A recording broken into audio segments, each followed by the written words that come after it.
여러분 오랜만이에요. 이제 아동부 예배를 시작할게요. 우리 그럼 이제 마음을 정돈하시고 경건한 마음으로 신앙 고백하심으로 예배 시작하겠습니다. 전능하사 천지를 만드신 하나님 아버지를 내가 믿사오며 그 외아들 우리 주 예수 그리스도를 믿사오니 이는 성령으로 잉태하사 동정녀 마리아에게 나시고 본디오 빌라도에게 고난을 받으사 십자가에 못 박혀 죽으시고 장사한 지 사흘 만에 죽은 자 가운데서 다시 살아나시며 하늘에 오르사 전능하신 하나님 우편에 앉아 계시다가 저리로서 산자와 죽은 자를 심판하러 오시리라. 성령을 믿사오며 거룩한 공회와 성도가 서로 교통하는 것과 죄를 사하여 주시는 것과 몸이 다시 사는 것과 영원히 사는 것을 믿사옵나이다. 아멘. 함께 기도하겠습니다. 선생님이 기도할게요. 사랑의 아버지 하나님 감사합니다. 오늘도 이렇게 거룩한 주일 우리가 비록 하나님 전에 나와서 예배를 드리지는 못하지만 저희 구별된 마음과 시간을 하나님께 드리길 원합니다. 집에서 예배 드리더라도 경건한 마음으로 주님을 바라보며 똑같은 마음으로 하나님께 예배 드릴 수 있도록 도와주시고 살아계신 주님의 말씀이 우리 친구들 마음속에 잘 새겨지게 해주시고 또한 이 말씀을 준비하시는 전도사님께도 함께 해주셔서 준비하신 말씀보다 더 갑절의 은혜로 함께 해주시며 저희들의 생활 속에서 힘들고 어려울 때마다 주님께 기도하고 찬양함으로 승리할 수 있는 우리 믿음의 친구들이 될 수 있도록 함께 해주세요. 드려진 헌금 위에도 주님께서 함께 해주시고 저희들의 부모님들의 사업과 직장과 생활을 축복해 주시며 저희들의 마음을 받아주시고 함께 해주세요. 감사드리며 예수님의 이름으로 기도합니다. 아멘. 자, 우리 이제 하나님 말씀 들을 시간인데요. 우리 교회에 왔다고 생각을 하고 똑같은 마음으로 경건하게 앉아서 예배의 말씀 잘 집중해서 들어보길 바랍니다. 여러분 만나서 반가워요. 우리 또다시 온라인 예배로 만나게 됐는데요. 오늘은 저번주에 이어서 또다시 성탄에 대한 말씀을 드릴 텐데요. 오늘 본문 말씀은 누가복음 2장 9절에서 10절의 말씀이에요. 전도사님이 읽을게요. 9절 주의 사자가 곁에 서고 주의 영광이 그들을 두루 비추매 크게 무서워하는지라. 10절 천사가 이르되 무서워하지 말라. 보라 내가 온 백성에게 미칠 큰 기쁨의 좋은 소식을 너희에게 전하노라. 아멘. 오늘은 목자들이 만난 성탄에 대한 말씀을 들을 텐데요. 벌써 우리 대강절이 4주나 지났어요. 전도사님이 4주 전에 이 대강절에 대해 설명을 잠깐 한 적이 있는데요. 성탄절 4주 전부터 성탄절을 기다리고 다시 오실 예수님을 기다리는 날이 대강절이라고 했어요. 이제 정말 성탄절이 코앞으로 다가왔는데요. 코앞에 다가온 성탄절을 맞아서 예수님이 어떻게 태어났는지 다시 한번 생각을 해보려고 해요. 예수님의 부모님이 누구일까요? 하나님의 아들이신 예수님이지만 이 땅에 몸을 가지고 태어나기 위해서는 우리들처럼 엄마와 아빠가 있어야 했어요. 바로 우리가 잘 알고 있듯이 요셉과 마리아인데요. 성령님의 역사로 마리아는 예수님을 임신하게 되었어요. 그리고 이제 예수님이 나오려고 할 때 베들레헴이라는 곳으로 가게 되었는데요. 이스라엘을 다스리고 있던 로마 황제의 명령이 있었기 때문에 그곳으로 가야 했어요. 그래서 요셉과 마리아는 자신의 고향인 나사렛을 떠나 멀리 떨어진 베들레헴으로 가게 되었어요. 그 다음의 이야기는 우리가 잘 알고 있는데요. 베들레헴에 도착한 요셉과 마리아는 잘 곳이 없었어요. 왜냐하면 그곳에는 전국에서 너무나 많은 사람이 모였기 때문에 여간에 잘 곳이 없었어요. 그래서 요셉과 마리아는 가축들이 살고 있던 곳에 들어가게 되었어요. 동물들이 먹이를 먹던 구유에 예수님을 낳게 되었어요. 하나님의 하나뿐인 아들 예수님은 이스라엘에서 가장 작은 마을 중 하나인 베들레헴, 그리고 그곳에서도 가장 보잘것없는 동물들의 먹이통 구유에 탄생하게 되었어요. 예수님은 이렇게 태어났어요. 베들레헴 마을 안에서 이렇게 예수님이 태어나게 되었어요. 그런데 예수님이 태어나던 그때 마을 밖에서도 놀라운 일이 일어났는데요. 누가복음 2장 8절에서 9절의 말씀을 살펴볼게요. 그 지역에서 목자들이 밤에 들에서 지내며 그들의 양떼를 지키고 있었다. 그런데 주님의 한 천사가 그들에게 나타나고 주님의 영광이 그들을 두루 비추니 그들은 몹시 두려워하였다. 베들레헴 마을 밖에서 양을 지키고 있던 목자들에게 천사가 나타나게 된 거예요. 말씀을 보면 천사들에게는 빛이 났던 것 같아요. 하나님의 영광의 빛이 천사들의 주위에 비추었어요. 밤에 양을 지키고 있던 목자들에게는 깜짝 놀랄 만한 일이었어요. 평생 처음 보는 광경이었을 거예요. 천사들이 갑자기 나타난다니요. 목자들은 놀란 것을 넘어 너무 무서워했다고 성경은 말씀하고 있어요. 누가복음 2장 10절, 천사가 그들에게 말하였다.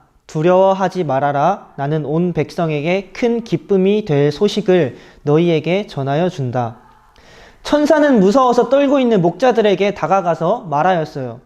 나는 세상 모든 사람들에게 기쁨이 될 소식을 가지고 왔습니다. 무서워하지 마세요. 천사가 말했어요. 천사들은 아주 기쁜 소식을 가지고 왔다고 말을 했어요. 어떤 소식일까요? 바로 예수님이 태어났다는 소식이었어요. 예수님이 태어났다는 소식은 온 세상에 기쁨이 될 만한 소식이었던 거예요. 목자들이 만난 성탄은 기쁜 소식, 바로 복음이었어요. 성경을 보면 예수님이 태어나고 그 소식을 가장 먼저 들었던 사람이 바로 목자들이었다 말하고 있어요. 그것도 천사들에게 직접 들었어요. 2000년 전 이스라엘에서 목자들은 사람들에게 무시를 받던 사람들이에요. 8절의 말씀을 보면 목자들이 마을 밖에 있었다고 말하고 있는데요. 목자들은 마을 안에서 살 수 없었어요. 왜 그랬을까요? 날마다 양과 함께 살던 목자들에게는 좋지 못한 냄새가 났기 때문이에요. 그래서 사람들은 그 목자들을 마을 밖에 쫓아냈던 것이에요. 사람들에게 버림받았던 사람들이 바로 목자들이었어요. 하나님께서는 그런 목자들에게 이 세상을 구원할 예수님, 그 예수님의 탄생 소식을 전하여 주었던 거예요. 그것도 가장 첫 번째로요. 그렇게 무시받던 사람들, 아무도 반겨주지 않던 사람들, 바로 그런 사람들이 목자들이었는데요. 왜 하나님께서는 이렇게 무시받던 목자들에게 가장 기쁘고 온 세상에 기쁜 소식인 그렇게 복된 소식, 예수님의 탄생을 알려주었던 것일까요? 엄청난 힘을 가지고 있고 말 한마디로 모든 것을 할 수 있던 로마 황제에게 이 소식을 전하는 것이 더 좋지 않았을까요? 만약 그랬다면 예수님께서는 가난하게 살지 않아도 됐을 거예요. 몫의 일을 하지 않아도 됐을 것이고 고생을 하지 않아도 됐을 것이고 예수님이 사람들에게 무시당하는 일도 없었을 거예요.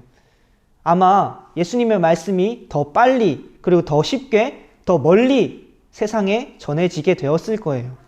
그런데 하나님께서는 가장 힘이 강했던 로마의 황제가 아니라 가장 무시받고 가장 힘이 없었던 목자들에게 이 소식을 전했던 것이에요. 복음은, 예수님은 우리 모두에게 다 필요한 것이에요. 돈이 많든 적든, 키가 크던 작던, 어른이던 어린이던, 그리고 로마의 황제던 목자던, 예수님이 없으면 하나님께로 갈 수가 없어요. 천국에 갈 수 없다는 소리예요. 요한복음 14장 6절, 예수께서 그에게 말씀하셨다. 나는 길이요 진리요 생명이다. 나를 거치지 않고서는 아무도 아버지께로 갈 사람이 없다. 예수님이 말씀하셨어요. 나는 길이요 진리요 생명이다. 나를 통하지 않고서는 하나님 아버지께로 갈 사람이 단 한 명도 없다. 예수님의 말씀이에요. 그런데 목자들에게 가장 먼저 그 기쁨의 소식, 예수님이 전해졌던 거예요. 가장 힘이 없던 목자들에게 그 소식이 전해졌던 이유는 무엇일까요?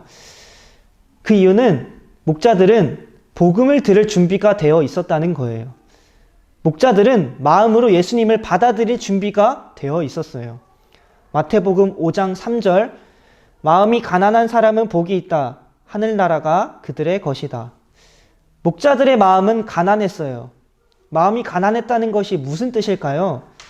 자신에게는 아무런 희망이 없다는 것을 깨달았다는 거예요. 우리 목자들이 어디에 있었는지를 잠깐 다시 한번 생각해 볼까요? 말씀을 보면 목자들은 어두운 밤에 마을 밖에 있었다고 성경은 말씀하고 있어요. 그들의 마음과 같았는데요.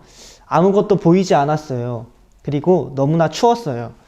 사람들은 자신들을 무시했고 그 어떤 사람들도 자신을 반겨주지 않았어요. 목자들은 자신의 힘으로는 그 어떤 것도 할 수 없었던 거예요.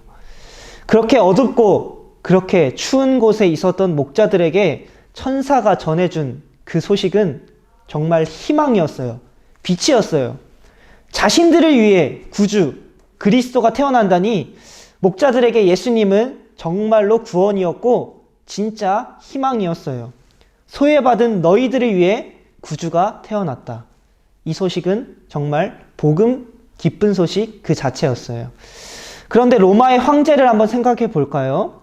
그리고 지난주에 들었던 헤롯 왕, 헤롯에 대해 잠깐 더 생각해 볼까요? 그들은 복음을 들을 준비가, 예수님을 받아들일 준비가 되어 있지 않았어요. 왜냐하면 그 사람들에게는 예수님이 필요하지 않았거든요. 다 가지고 있다고 생각했어요. 오히려 예수님이 자신에게 피해가 된다고 생각했어요. 왜 그랬을까요? 예수님이 있으면 자기 마음대로 살지 못하기 때문이에요. 로마 황제에게는 예수님이 아니라 많은 백성들이 필요했어요. 백성들이 많이 있어야 세금도 많이 걷고 백성들이 많이 있어야 군대도 많이 만들 수 있기 때문이에요. 많은 백성들이 로마 황제의 힘이었어요. 로마 황제의 희망이었어요. 헤롯 왕을 잠깐 더 생각해 볼까요? 헤롯 왕에게는 로마 황제가 필요했어요. 적이 침입해도 반란이 일어나도 로마 황제만 있으면 해결할 수 있었기 때문이에요. 외국인이었던 헤롯이 왕이 될 수 있었던 것도 황제의 도움이 있었기 때문이에요. 이 모든 것들, 많은 백성들, 로마 황제 다 눈에 보이는 것이에요. 하지만 진짜 필요한 것은 눈에 보이지 않는 것이에요. 예수님을 믿는 것이 진짜 복이에요. 예수님을 믿는 것이 진짜 희망이에요. 누가복음 2장 11절 말씀. 오늘 다윗의 동네에 너희를 위하여 구주가 나셨으니 곧 그리스도 주시니라. 소외받은 목자들에게 복된 소식이란 무엇일까요? 무시받고 버림받은 목자들을 위해, 너희를 위해 구주가 태어났다는 소식이 정말 복된 소식 아니었을까요? 예수님은 나를 위해 태어나셨어요. 우리 성탄절을 다시 한번 생각해 볼까요? 성탄절이 무슨 날일까요? 노는 날, 쉬는 날, 연인들을 위한 날 아니에요. 성탄절이 말하는 진짜 메시지는 나를 위해서, 나를 구원하기 위해서 예수님이 태어나셨다는 것이에요. 여러분, 이 메시지를 기억하고 또한 믿는다면 큰 기쁨의 복된 소식, 천사들이 전해준 그 복음은 여러분의 것이 될 것이에요.